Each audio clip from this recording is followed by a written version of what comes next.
धेनु योग। कैसे बनता है ये योग?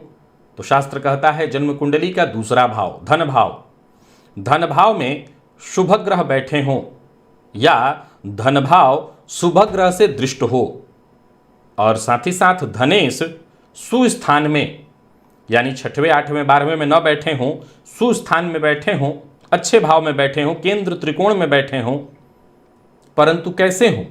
तो स्वगृही, उच्च के या मूल त्रिकोणस्थ। तो ऐसा जातक अराजाओं का राजा अर्थात कुबेर के सदृश धनवान होता है। सूत्र अपने आप में सिद्ध है। धन भाव में शुभ ग्रह का होना या शुभ ग्रह की दृष्टि होने से धन भाव मजबूत हो जाएगा और धनेश बलवान अवस्था में केंद्र त्रिकोण से संबंध बना लें तो निसंदेह अगर लाभ में जाते हैं तो महाधनी होगा और तृतीय में जाते हैं तो जातक पराक्रम से धन अर्जित करेगा।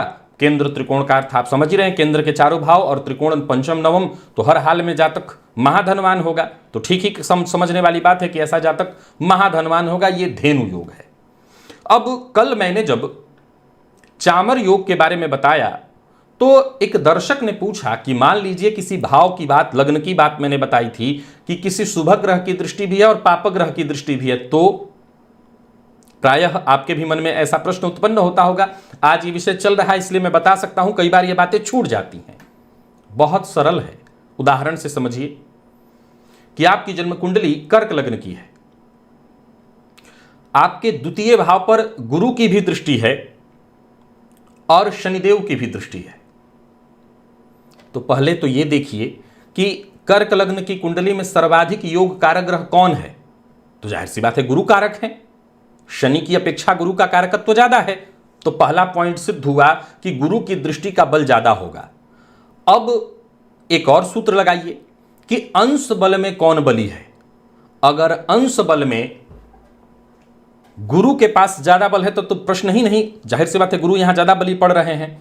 अगर अंश बल में समान बली हो जाए, इसको बड़े ध्यान से समझिए कि शनि का भी अंश और गुरु का भी अंश अगर एक अवस्था में हो तो यहां गुरु का बल गिना जाएगा, और अगर मामूली अंश से शनि बली पड़ रहे हों तो भी गुरु का बल गिना जाएगा।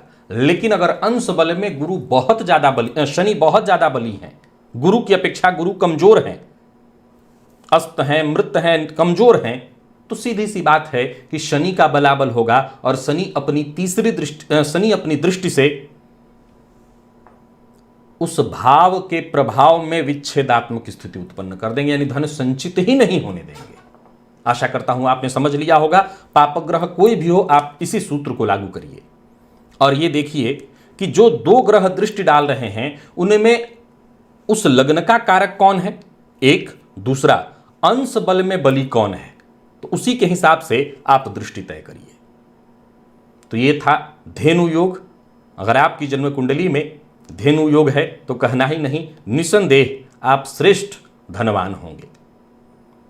हर भाव के साथ एक योग बनता है शुभ ग्रह की दृष्टि से और उस भाव के भावपति के बली होने से। अब भावपति के बल वाली बात कल मैंने लग्न के साथ बता दी, अब वही बात दोहराऊंगा नहीं।